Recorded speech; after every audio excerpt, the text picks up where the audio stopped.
Hi అండి అందరికీ. ఇదిగోండి థర్డ్ ఆర్డర్ వచ్చేసి అయితే పూర్ణం బూరెలు వచ్చాయి. పూర్ణం బూరెలకు పప్పు రెడీ లేదనమాట. పప్పు రెడీ చేసేసరికి టైం అయిపోయింది. దీని తర్వాత 4 ఆర్డర్స్ వచ్చాయి. ఇది చేసరికి ఇంత టైం అయింది. ఇంకా 4 ఆర్డర్స్ వరుసలో ఉన్నాయి. ఇక్కడ పోపేస్తూ ఉన్నాను. కస్టమర్ కాల్ చేసి క్యాన్సిల్ చేయనా అని గట్టి గట్టిగా అరుస్తుంది. ఇది ప్యాక్ చేసి ఇంకా 3 వేయాలి. పూర్ణం బూరెలు పోగాయా. బగారా రైస్ విత్ చికెన్ ఇది ఒక ఆర్డర్ అనమాట. ఇది ఆర్డర్ అయిపోయింది, రెడీ కొట్టాను. ఇంకా డెలివరీ పర్సన్ ఆసాయని కానీ కాలే.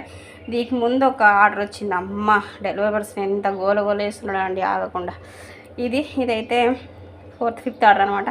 ఈ రెండింటికి వచ్చేసి 250. ఇదైతే ప్యాక్ అయిపోయిందండి. ఇంకా 2 ఉన్నాయి. ఇది ఒక ఆర్డర్ అండి. ఇది పరమాన్నం, రాగి రొట్టె అండి. రాగి రొట్టె పరమాన్నం 2 కలిపి ఒక ఆర్డర్ కదా. జాగ్రత్త అండి ఇచ్చేది. ఒక రైడర్కు 2 ఐటమ్స్ 2 ఐటమ్స్ వచ్చేసి ఒకే రైడర్ తీసుకున్నారనమాట. అందుకే జాగ్రత్త అని చెప్తున్నాను. ఇదండి 3 వరకు. ఓకే.